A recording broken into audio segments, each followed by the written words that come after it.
심한 바다에서나 거칠은 들에 홀로 있을 때 무슨 일이 닥쳐와도 하늘의 아버지 돌보신다. 확실히 나는 믿고 기뻐해. 험한 산과 풍랑이 눈마다 나의 영혼 지켜주는 하늘의 아버지 돌보신다.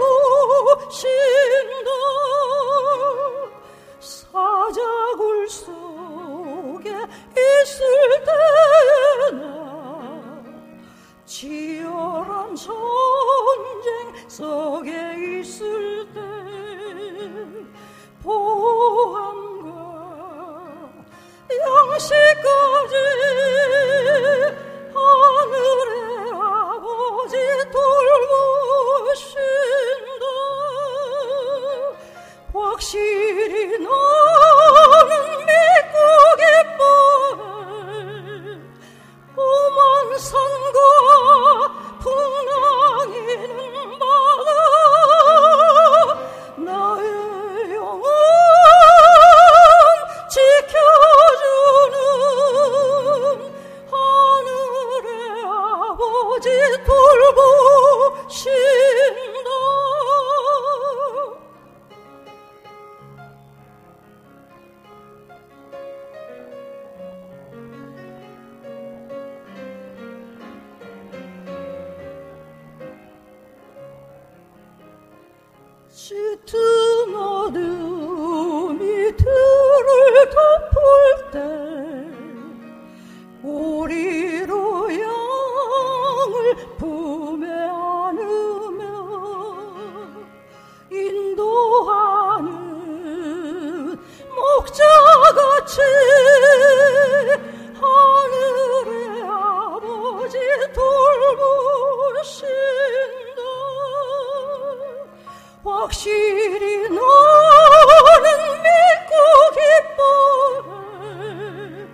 함께 교독해 주시겠습니다.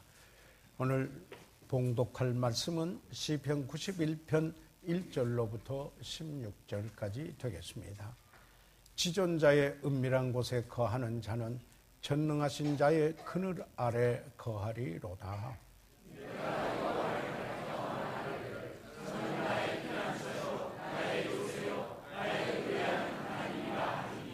이는 저가 너를 새 사냥꾼의 올무에서 와 극한 연병에서 건지실 것이미로다.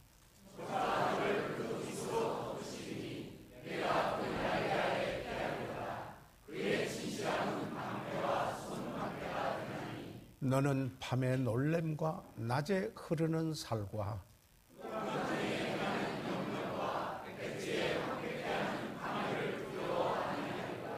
천인이 내 곁에서 만인이 내 우편에서 엎드려지나 이 재앙이 내게 가까이 못 하리로다.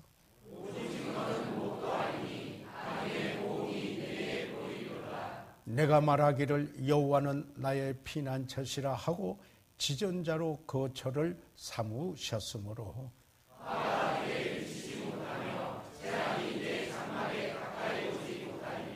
저가 너를 위하여 그 사자들을 명하사 내 모든 길에 너를 지키게 하심이라.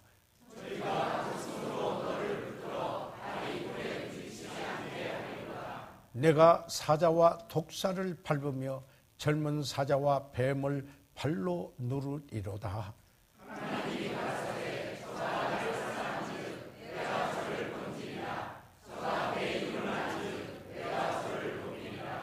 저가 내게 간구하리니 내가 응답하리라.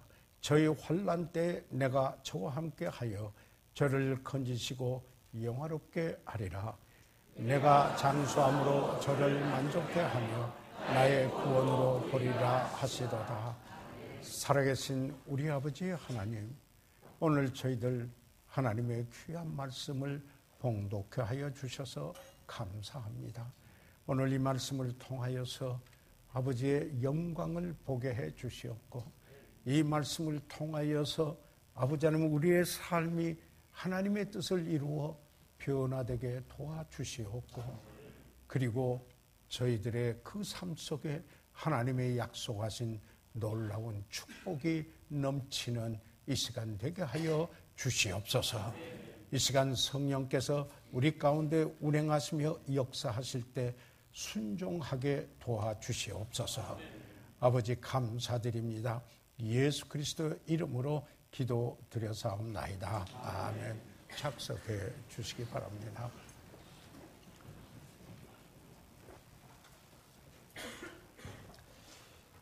어떤 사람의 전기를 읽거나 또 하나님의 말씀에 등장한 인물들의 이야기를 읽을 때 그들이 성공한 사람이라 하여도 문제와 시련에서 면제된 사람은 없다라는 사실을 저희들이 발견하게 됩니다. 비록 정상에 올랐다 하더라도 정상에 오르기까지 험한 길이 있었음을 저희들은 봅니다. 그러나 그 험한 길에 어려움이 도리어 디딤돌이 되어 발돋움을 하였다라는 사실을 보게 됩니다. 멀리서 볼 때는 찬란하지만, 그리고 평탄해 보일지 모르지만은 사실 가까이 가서 자세히 살펴보면은 시련과 어려움이 있음을 보게 됩니다. 예를 들어서 아브라함의 생애를 저희들이 살펴보아도 이와 같은 사실을 발견합니다. 아브라함은 하룻밤 사이에 위대한 믿음의 사람이 된 것은 아닙니다. 그는 믿음의 조상이라고 일컬음을 받기 전에 그의 믿음을 시험하는 어려운 길을 갔습니다. 그 길을 잠시 돌이켜 보기 원합니다. 하나님께서 약속하신 땅에 이르렀으나 그곳에 이르자마자 기근이 닥쳐왔습니다. 그는 하나님이 부르심에 응답하였고 하나님의 인도하심에 따라서 하나님이 원하는 그곳에 이르렀습니다마는 그를 기다리고 있는 것은 기근이었었습니다. 그리고 믿음의 길에 함께하였던 동참하였던 그의 조카 롯과도 문제가 생겼던 사실을 보게 됩니다. 그 땅에서 그들의 목자 간에 갈등이 있었습니다. 약속의 아들을 기다리는 중에 아내의 그릇된 상담으로 하가를 얻게 되었고 그로 인해서 이스마엘을 낳았으며 또한 그 일 때문에 아브라함의 마음에 많은 슬픔을 안겨준 사실을 저희들이 성경에서 읽게 됩니다. 이삭은 큰 기쁨이었습니다. 하나님께서 약속하신 대로 씨를 허락해 주셨습니다. 그런데 그가 성년이 되었을 때 하나님께서 그를 하나님께 희생으로 드리라 하고 말씀하여 그 길을 가는 것은 쉬운 길이 아니었고 시련의 길이었었습니다. 그러나 아브라함에게 이와 같은 그 일들은 사실상 그의 믿음을 경고케 하며 오히려 위로 오르기 위한 이 거침돌이 아니라 그 거침돌이 될 수 있는 것들이 디딤돌이 되었다라는 사실입니다. 그리고는 마침내 그는 믿음의 조상이라는 일컬음을 받게 되었습니다. 아울러서 우리가 구약에서 예수 그리스도의 모형으로 흠이 없었던 그 요셉을 한번 생각해 보시기 바랍니다. 형들이 그를 오해하고 시기하여 미워하였습니다. 그를 죽이려고 하다가 애굽의 노예로 팔았습니다. 그리고 요셉은 애굽의 시위대장 보디발의 집에 노예로 팔려왔으나 그가 충성했습니다. 그래서 보디발은 그를 가정총무로 삼아 그 아내를 제외하고는 모든 것을 이 요셉에게 맡기었습니다. 보디발의 아내는 이 용모가 준수하고 아름다운 그 요셉을 유혹을 하였습니다. 그러나 여기에 그 요셉은 그 유혹을 물리쳤고 그리고 그는 하나님께 대한 충성 그리고 그 주인에게 대한 충성을 하였습니다. 유혹을 받을 때마다 여기에 그 속에 그가 한 말씀은 내가 어찌 이 큰 악을 행하여 하나님께 특죄하리까? 창세기 39장 9절에 있는 말씀입니다. 그런데 이 보디발의 아내는 오히려 이러한 요셉을 오히려 고소하여 오게 늦게 합니다. 다시 말하면은 오히려 요셉이 그 보디발의 아내를 범하려고 하였다고 하였습니다. 그리고는 옥에 갇히고 여기에 요셉은 13년의 각고의 세월을 잊어진 자로서 버림받은 자로서 지나게 됩니다. 그런데 그는 이런 시련을 딛고 일어서서 마침내 애굽의 제2인자인 총리가 되어 아버지의 가족, 형들을 구원하게 되었고 그리고는 마침내 그들을 통하여 예수 그리스도가 오게 하였습니다. 여러분, 이 구약에서 이들뿐만 아니라 여러분이 신약에 와서 보시면은 여기에 그 한 대표적인 그리스도인이라고 한다면은 바울을 들어서 말하지 않을 수가 없습니다. 여기 있는 이 바울 그는 사울이라고 일컬어지기도 했습니다. 그는 다메섹에 예수 믿는 사람을 잡아가두고 교회를 전멸하기 원하는 것이 이 사울이라고 하는 이 청년, 이 사람이었었습니다. 그렇지만은 여러분이 잘 아시는 바와 마찬가지로 다메섹에 가는 그 도상에서 부활하신 예수님을 만났습니다. 그는 바로 그 예수님을 주님으로 섬겼습니다. 그리고 그 안에서 새로운 피조물이 되었습니다. 그의 인생관이 바뀌고 생의 목적이 바뀌고 가치관이 바뀌고 그리고 주님이 그 삶 속에 오심으로 말미암아 그 인격적인 변화가 일어나기 시작을 했습니다. 그에게 가장 큰 변화는 예수 믿는 사람들을 잔해하고 예수를 핍박하던 그가 이제는 예수 그리스도를 전파하는 데 그 생애를 들였다고 하는 이 사실입니다. 유대인들은 이 사울 후에 바울이 된 그를 그래서 죽이려고 공모를 하였습니다. 이것을 알게 된 제자들이 밤에 이 다메섹에서 그를 강주리에 담아가지고 성 밖에 달아내는 일을 했습니다.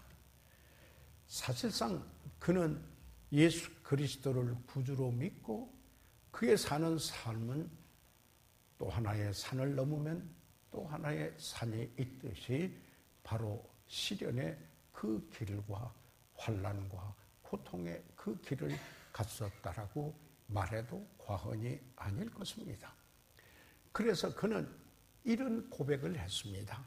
여러분이 너무나 잘 아시는 고백입니다만은 고린도후서 11장 23절에서 27절까지 있는 말씀을 보면은 저희가 그리스도의 일꾼이냐 정신없는 말을 하거니와 어떤 사람들이 그리스도의 일꾼이라고 말하는 그들을 향하여서 이야기하는 것입니다. 나도 더욱 그러하다. 내가 수고를 넘치도록 하고 옥에 갇히기도 더 많이 하고 매도 수없이 맞고 여러 번 죽을 뻔하였으니 유대인들에게 40에 하나 감한 매를 5번 맞았으며 3번 태장으로 맞고 1번 돌로 맞고 3번 파산하는데 일주야를 기품해서 지났으며 여러 번 여행의 강의 위험과 강도의 위험과 동족의 위험과 이방인의 위험과 신의 위험과 광야의 위험과 바다의 위험과 거짓 형제주의 위험을 당하고 또 수고하며 애쓰고 여러 번 자지 못하고 줄이며 목마르고 여러 번 굶고 춥고 헐벗어노라 이렇게 이야기하고 있습니다. 사랑하는 여러분, 바울이 아니었다면 어떻게 여러분과 제가 복음을 들을 수 있었겠는가 하는 생각을 해보게 되는 것입니다. 사실 이 바울의 생애를 요약하는 한 구절이 있습니다. 고린도후서 7장 5절에 보면은 이렇게 그는 고백합니다. 밖으로는 다투며 밖에서 일어나는 모든 것은 이건 문자 그대로 영적인 싸움터요 전쟁터라는 것입니다. 그런가 하면은 안에 그 속에서는 두려움이 있었다라는 것을 고백하고 있습니다.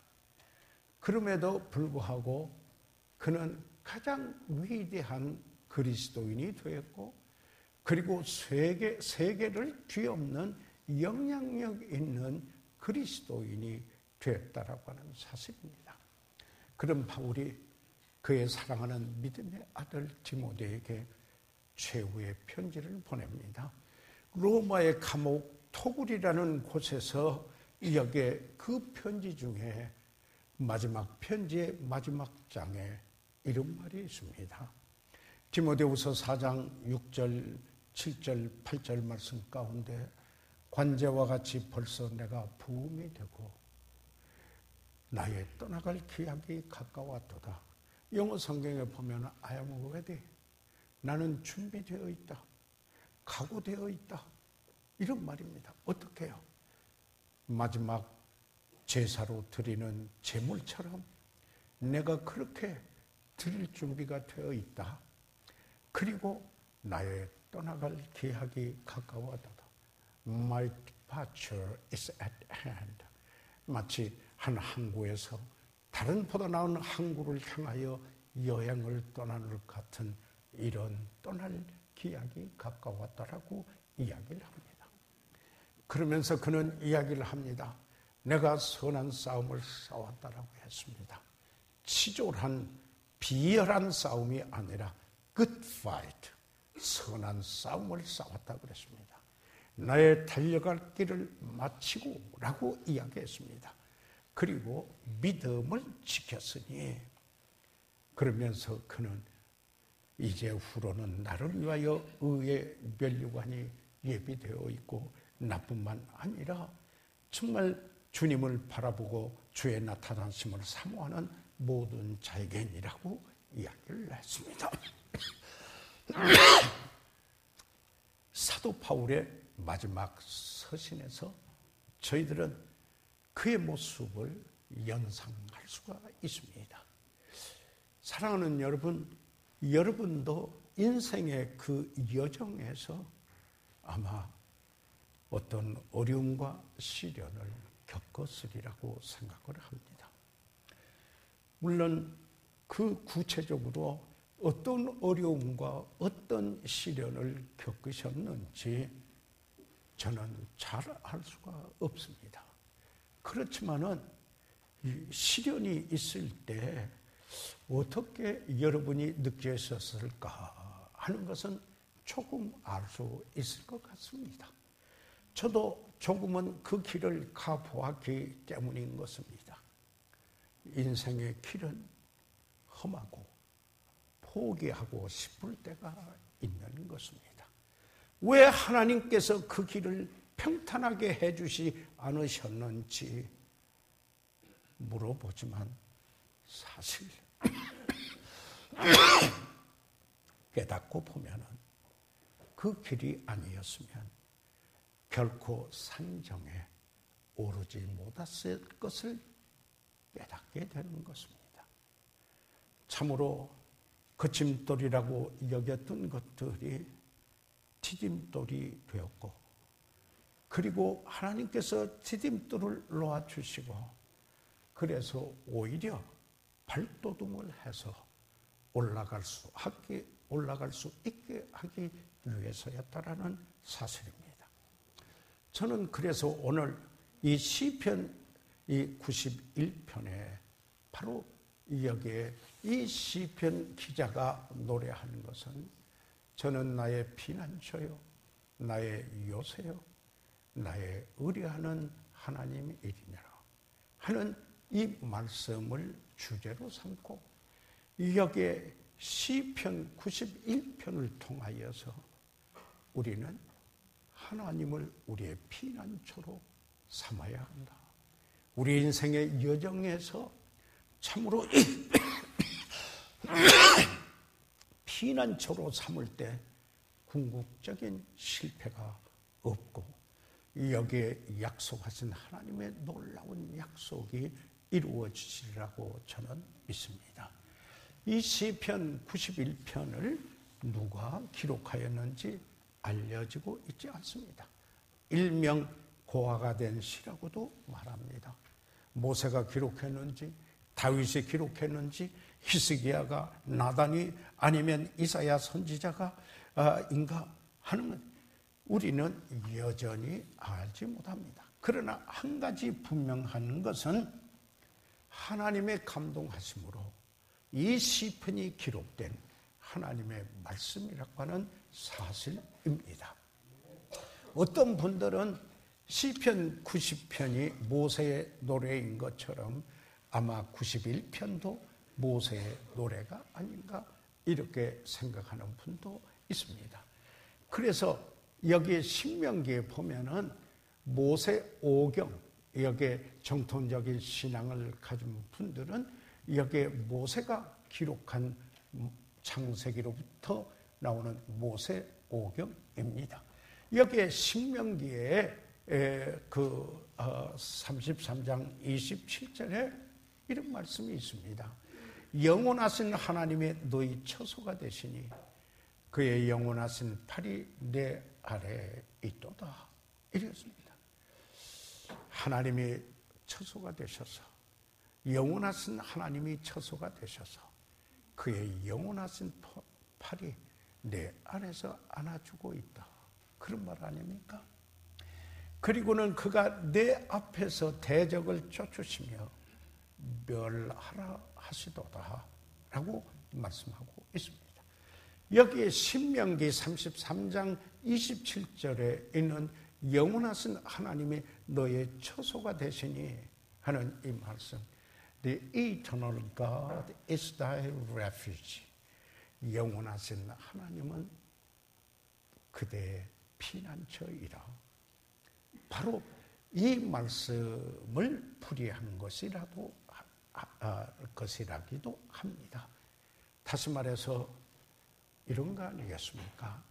우리 인생의 여정에 시련이 닥쳐왔을 때, 어떨 때는 가공할 만한 이런 두려움이 닥쳐올 때가 있고, 그리고는 유혹이 있을 그런 때에도 주님께서 나의 피난처이심을 노래한 이 시편 기자처럼 우리 친정 하나님을 바라보고 그 약속을 의지하면서 노래하는, 정말 하나님은 나의 피난처요 나의 요새라고 하면서 내가 의지할 하나님, 나의 하나님이라고 고백할 수 있기를 바라는 것입니다. 다시 시편 91편 1절과 2절로 돌아와서 보게 되면은, 지존자의 은밀한 곳에 거하는 자는 전능하신 자의 그늘 아래 거하리로다. 내가 여호와를 가리켜 말하기를 저는 나의 피난처요 나의 요새요 나의 의뢰하는 하나님이라 하리니 1절과 2절 말씀을 봤습니다. 사랑하는 여러분, 이 시편 기자가 나의 하나님은 나의 피난처요 나의 요새요 나의 의뢰하는 하나님이라고 이렇게 말했을 때, 여기에 1절과 2절에서 그 하나님을 다른 명칭으로 지금 부르고 있는 것을 보게 됩니다. 다시 말해서 이 시편 기자가 하나님을 부르는 이 명칭들이 어떤 의미가 있습니까? 첫째로 여기에 보니까 지존자라고 그랬습니다. 지존자의 은밀한 곳에 라고 이야기했습니다. 지존자, 이것은 엘리온이라는 이름입니다. 영어로는 The Most High, 가장 지극히 높은 분입니다. 의미적으로 본다면 possession, 다 소유하시고 있다. 성경에 이 명칭이 36번이나 하나님의 명칭으로 불러지고 있습니다. 하늘과 땅을 소유하신 분이요 모든 것을 소유하신 분으로 상황이 어떻게 어렵게 됐을 때에도 우리를 위한 피난처와 요새를 두시고 있으신 분은 지존자 엘리온, 바로 그분이시다. 그래서 그는 나의 피난처라. 이렇게 여기에 이 시편 기자는 노래하고 있습니다. 그 다음에 여기에서 이 시편 기자는 그 하나님을 전능하신 자라, 샤다이라고 이렇게 이야기하고 있습니다. 영어로는 The Almighty라고 이렇게 말하고 있는데요. 이것은 뭐냐면은 provision, 하나님께서 다 우리의 필요대로 만나주시고 채워주시는 하나님. 그 하나님은 살아계실 뿐만 아니라 천지를 소유하시고 전능하심으로 모든 필요를 채워주시는 분이기 때문에 그 하나님은, 그 영원하신 하나님은 나의 처소가 되고 나의 요새가 되고 나의 피난처이고 내가 하나님을 의뢰한다고 이 시편 기자는 노래하고 있습니다. 그리고는 여기에 여호와라는 이름을 여기에 또 붙이고 있는, 내가 여호와를 가리켜 말하기를 여호와라고 했습니다. 여호와는 The Lord, 주님이라는 거예요. 그런데 이 말은 promise, 약속을 말합니다. 히브리인 가운데 하나님에 대한 명칭으로 가장 크시고 경외하는 이름입니다. 그래서 하나님은 언제나 존재하시는 하나님. 영어 표현을 하는 I am that I am. 나는 누가 이스라엘에 있는 게 아니고 나는 난데 내가 항상 있는, 스스로 있는 자라. 이렇게 말합니다. 영원 불변하시는 분이시다. 항상 능히 약속을 지키시는 하나님이시기 때문에 그는 나의 피난처가 될 수 있다. 그에게 피할 수 있고 그에게 의뢰할 수 있다. 그 다음에 그 사용하는 하나님, 여기에 엘로힘 하는 이 말입니다. 영어로 번역을 하면 God the Creator, 하나님 그 창조자, Power, 그 능력이 있는 창조주 하나님. 그 히브리어는 복수 명사로 삼위일체 하나님을 뜻하며 능력 있는 창조주 하나님을 의미합니다. 이 명칭은 성경에 2700번 등장합니다. 첫 번째 등장은 창조하실 때 하나님께서 태초에 천지를 창조하시니라 이렇게 하고 있습니다. 능력 있는 그분, 피난처가 되실 수 있다는 것입니다. 그래서 여기에 이 시편 기자는 그 인생의 여정에서 하나님은 나의 피난처다, 나의 요새다, 내가 의뢰할 수 있는 하나님이시다, 이렇게 이야기를 합니다. 그렇기 때문에 시련의 때 피할 수 있는 그분, 바로 그분이 하나님이시다 하는 사실을 여기에 말씀하고 있습니다. 그뿐만 아니죠. 여기에 참 두려움이 닥쳐올 때 그 나의 요새, fortress, 나의 요새가 되십니다. 그래서 나는 하나님의 피난처로 삼고 숨을 수가 있다 라는 사실을 3절에서 계속 이야기해가고 있는 것입니다. 3절에 보게 되면은 이는 저가 너를 새 사냥꾼의 올무에서와 극한 연병에서 건지실 것이미로다. 너를 새 사냥하는 그 사냥꾼의 올무에서 건져주시고 극한 연병에서. 그런데요, 그 다음에 있는 말씀들을 보면은 광야를 묘사하고 있습니다. 너는 밤에 놀램과 밤에 놀랄 일에 낮에 흐르는 살과 사운드 있어요. 낮에 흐르는 화살들이 흘러요. 5절이에요. 흑암 중에 행하는 연병과 그리고 재앙이죠. 백주에 황폐케 하는 파멸을 두려울 수밖에 없으면서도 그분이 나의 요새이기 때문에, 그분이 나의 피난처이기 때문에 내가 그에게 피하면 두려워하지 아니하리로다. 6절에 이야기하고 있습니다. 13절에는 죄송합니다. 시편 91편 13절에서는 내가 사자와 독사를 밟으며 젊은 자와 뱀을 발로 누리리로다 이렇게 이야기를 하고 있습니다. 얼마나 두렵게 하는 위험한 상황들이었는가 하는 것을 여기에 시편의 시적으로 묘사하지만은 대단히 사실적인 시인 것입니다. 여러분, 이 시편 중에 73편 2절에 보면은 이런 말씀이 있습니다. 나는 거의 실족할 뻔하였고 넘어질 뻔했다 이 말입니다. 내 걸음이 미끄러질 뻔하였으니 실족하고 넘어질 뻔하였으니 그러나 주님이 붙들어 주셨습니다 하는 이야기거든요. 그 우리 인생의 여정에서 이렇게 두렵게 하는 때가 있지만은 하나님 붙들어 주시는 하나님이시다.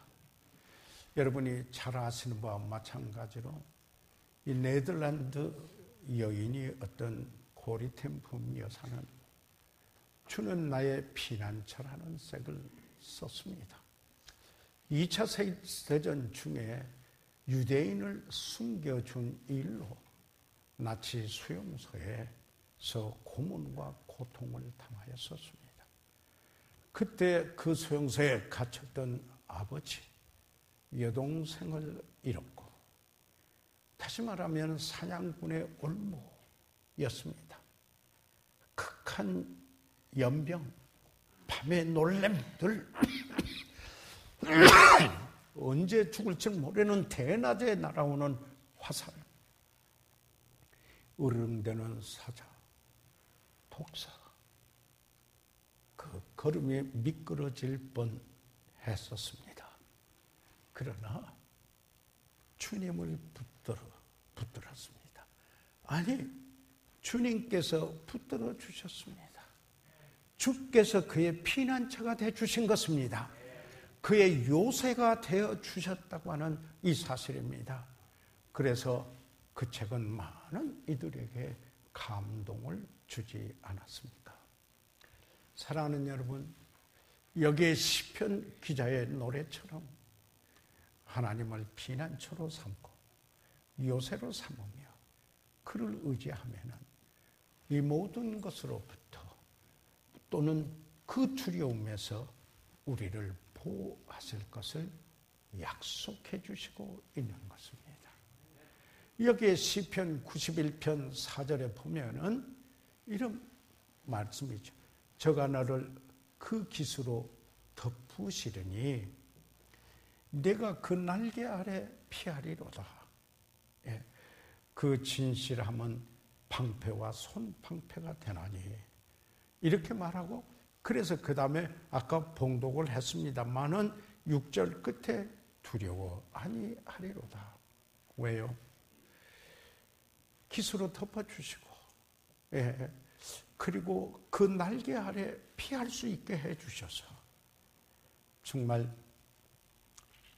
그 진실함은 방패와 손방패가 되었기 때문이라는 이야기입니다. 저는 그 교회 개척을 하고 첫 번째 여름 성경 학교를 이 건너편에 지금 영광당의 풀광 유치원에 있는 그곳에 마당이 있었습니다. 강당에는 안 되기 때문에 전기줄을 밖으로 연결해 놓고 여기에 풀광동 일대의 쌀가게를 돌아다니면서 쌀가마를 사서 그것을 칼로 타가지고 깔고 그리고는 밤에 전기줄을 연결해서 불을 켜고 그 당시 어린이 전도협회에 여기에 한국 선교사였던 존 쿡 선교사님이 우리 교회를 나오셔서 그분을 강사로 모시고 그리고 그 집회를 했습니다. 그때는 그 그림을 붙이고 하는 그것만 보더라도 그냥 그 마당에 꽉 찼었습니다.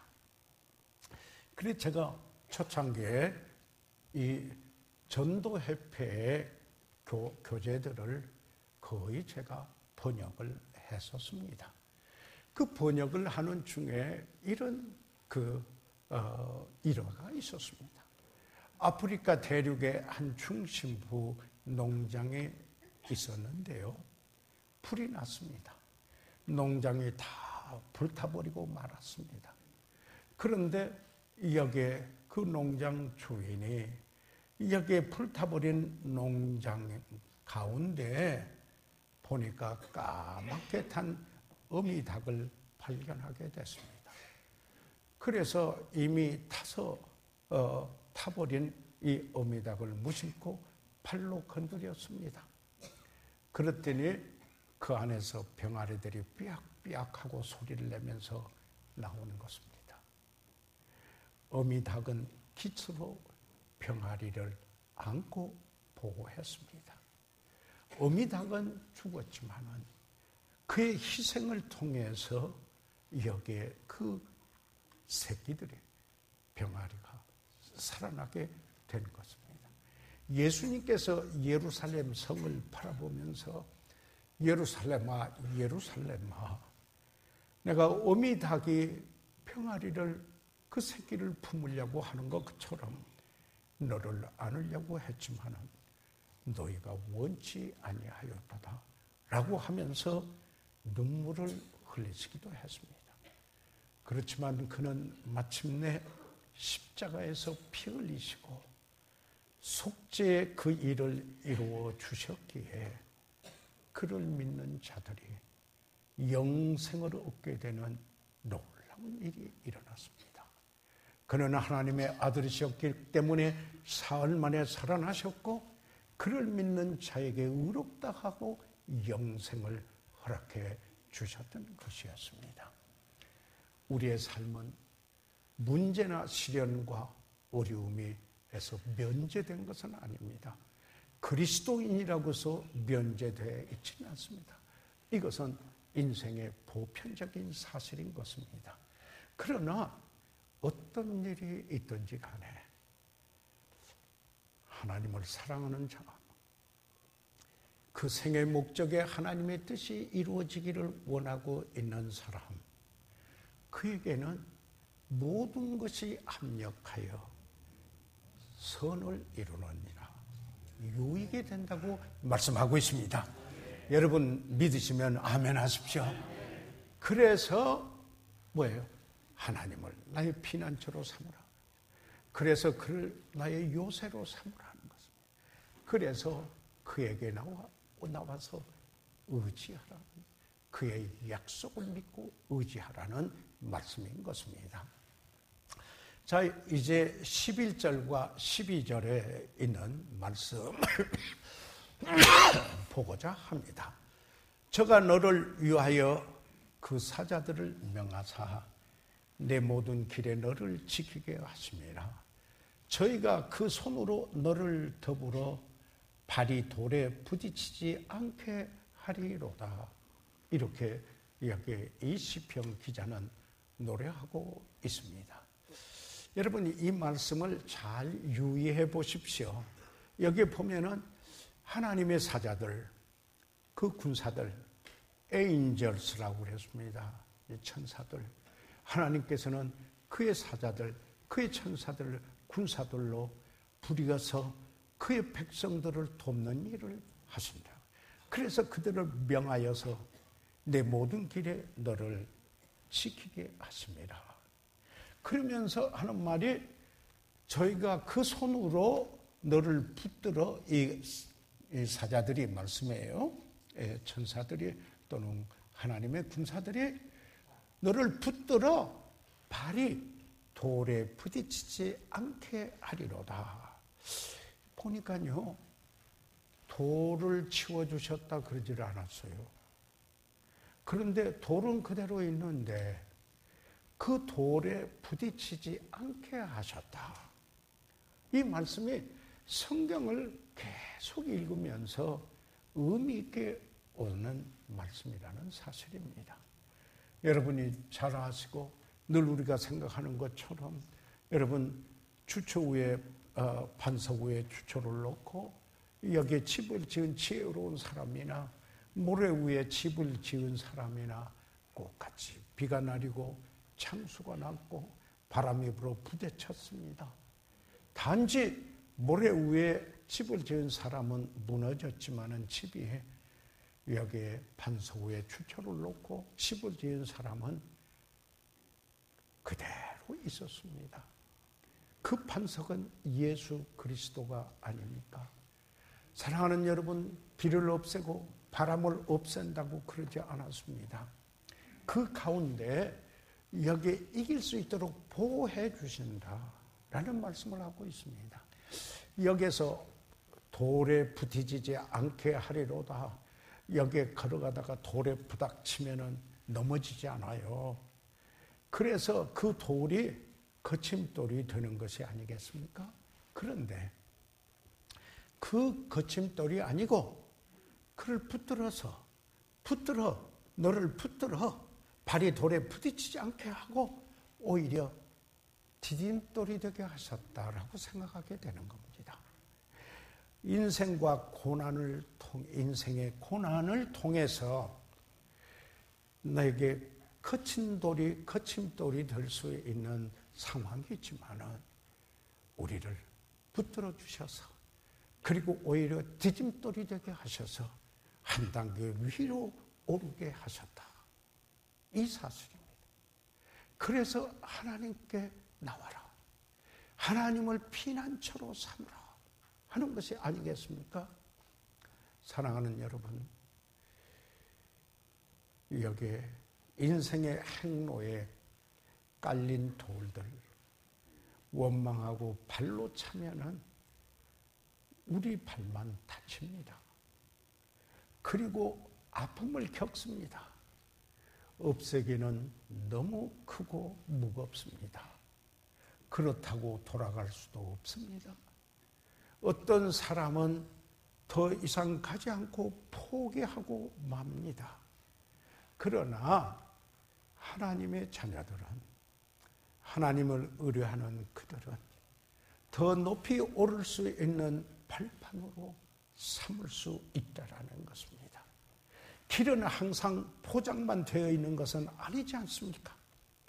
물론 어떤 길은 평탄하고 새들이 노래하곤 합니다. 그러나 얼마 가지 않아 거친 험한 길에 도달할 때가 있습니다.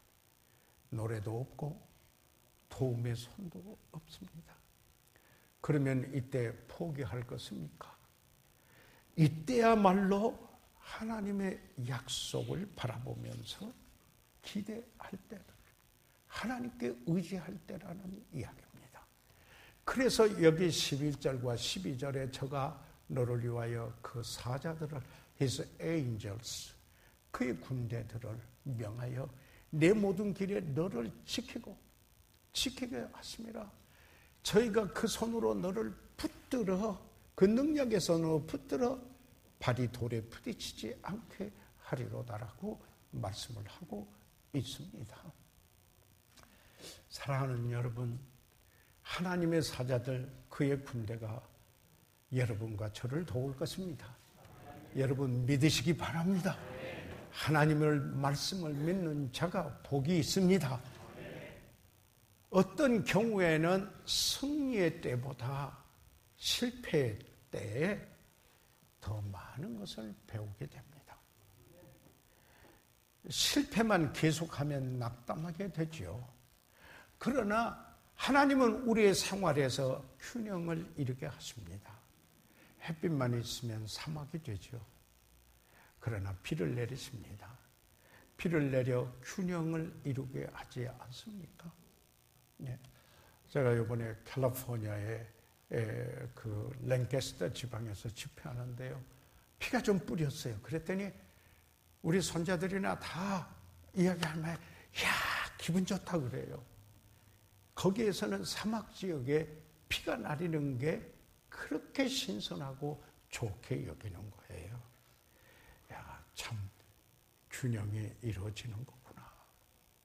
고요한 중에 광풍이 불게 하므로 뿌리가 깊이 내리게 합니다. 나무가 뿌리 깊이 내리는 건 바람이 불기 때문입니다.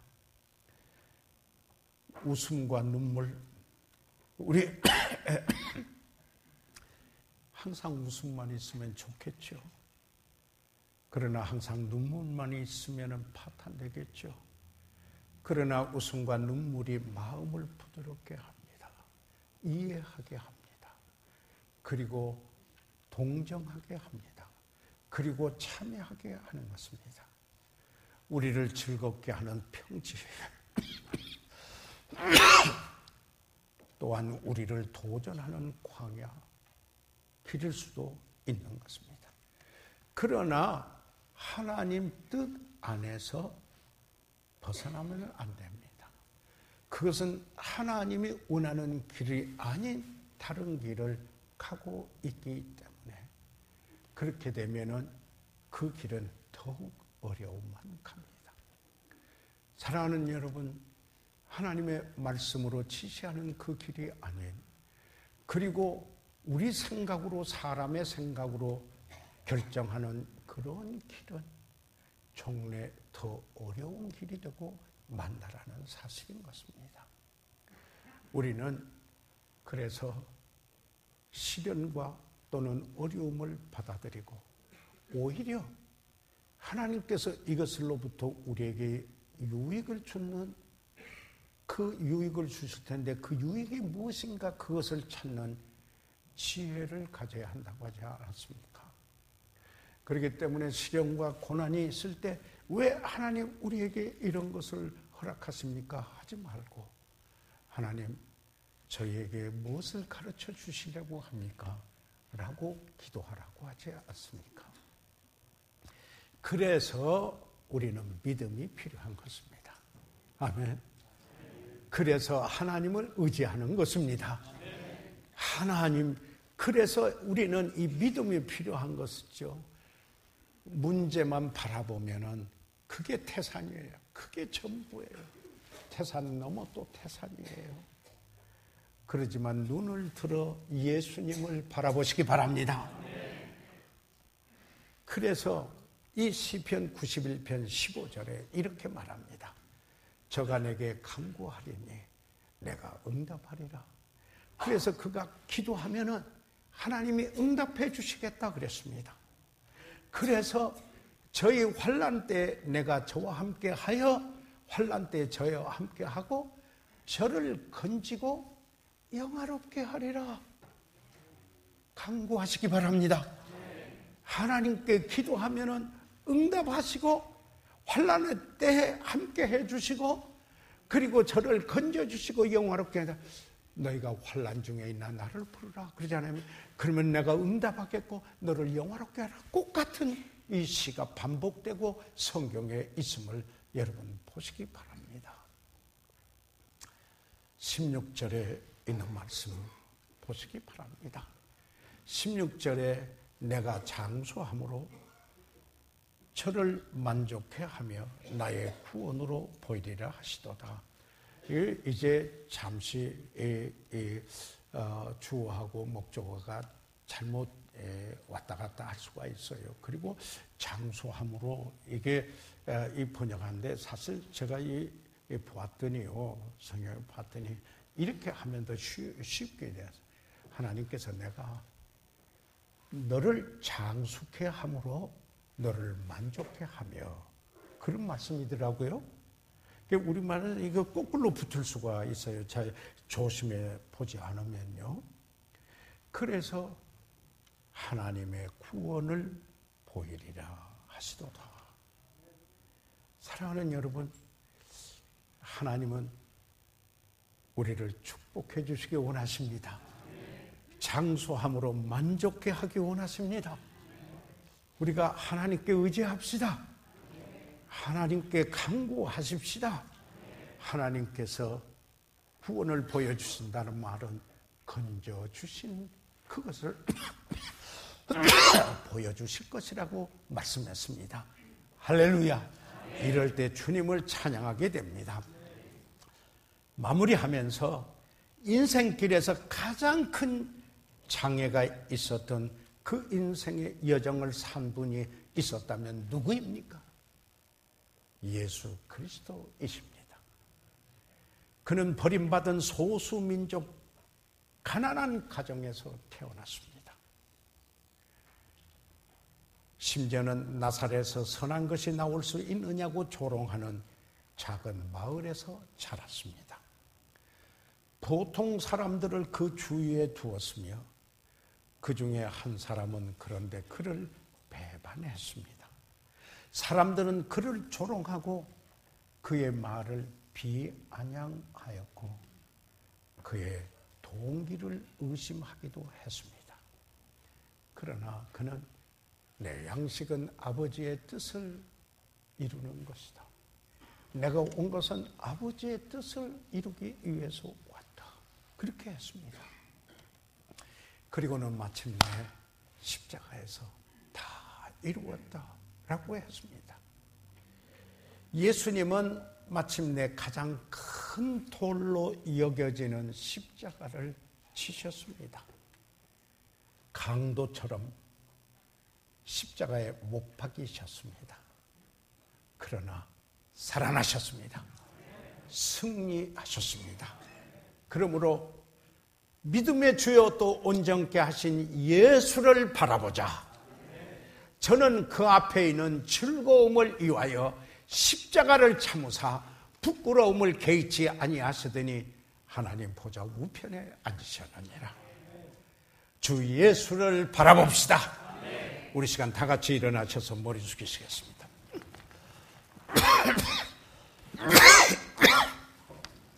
저희들 이 시간 다 같이 일어나셔서 잠시 머리를 숙이시겠습니다. 저는 오늘 사랑하는 성도 여러분과 함께 여기에 시편의 이 귀한 말씀, 시편 기자가 노래한 이 노래, 우리가 참으로 공감되어지기 때문에, 아니 하나님 말씀이기 때문에 저희들 함께 나누었습니다. 인생의 여정에 하나님을 피난처로 삼으십시오. 두려울 때 요새로 삼으십시오. 그의 약속을 믿고 하나님께 의뢰하십시오. 주 예수님을 바라보시기 바랍니다. 목사님, 나는 다시 한번 새롭게 오늘의 남은 여생의 첫날이요, 이제 주님과 함께 가는 그 길에 전적으로 주님을 나의 피난처로 삼고 그리고 요새로 삼고 그분의 약속을 이루어 주실 믿고 하나님께 의뢰하면서 그리스도인의 삶을 살아가겠습니다. 그러므로 승리하는 그리스도인이 되기 원합니다. 목사님, 그렇게 오늘 헌신하며 기도하겠습니다. 손을 들어 펴주시기 바랍니다. 아멘. 네, 그 손들을 보았습니다. 감사합니다. 하나님께서 축복해 주시기를 바랍니다. 그런데 아직 혹시 교회는 오셨지만은 아직 예수님을 마음의 구주로 믿지 못하신 분이 혹시 있으시면 아직 믿지 못하신 분이 혹시 있습니까? 오늘 이 하나 예수님께 나오십시오. 이 주님께 나오십시오. 어둠에서 빛으로 인도해 주십니다. 네, 이 사망에서 생명으로 인도해 주십니다. 사랑하는 분들 가운데 아직 내가 예수님 구주로 믿지 못해서나 믿고 싶은 마음이 있습니다. 목사님 기도해 주세요. 혹시 그런 분이 있으면 손을 들어 펴하시면 위에서 기도해 드리고 잘 훈련되신 분이 개인적으로 조용히 도와드릴 수도 있습니다. 이 시간 손을 들어 펴하시면 위에서 기도해 드리겠습니다. 혹시 오늘 저희들 가운데 이미 구원은 받으셨지만은 혹시 침례에 순종치 아니하신 분 우리 가운데 있으십니까? 그래서 침례에 순종하기 원하시면 손을 들어 펴하시기를 바랍니다. 위에서 기도해 드리겠습니다. 사랑과 은혜가 풍성하신 우리 아버지 하나님, 오늘 저희들은 시편 기자의 그 노래와 함께 노래를 불렀습니다. 하나님은 나의 피난처요, 나의 요새요, 나의 의뢰하는 하나님이십니다. 고백하고 오늘 그렇게 헌신합니다. 하나님 축복해 주시옵소서. 그 길을 함께 하시며 인도하시고 건져 주시고 복 주실 것을 믿습니다. 아버지여, 아직 구원받지 않은 분이 있다면 주 예수 그리스도를 구주로 믿는 놀라운 구원의 이 주일이 되도록 인도해 주십시오. 예수 그리스도의 이름으로 기도드려 사옵나이다. 아멘.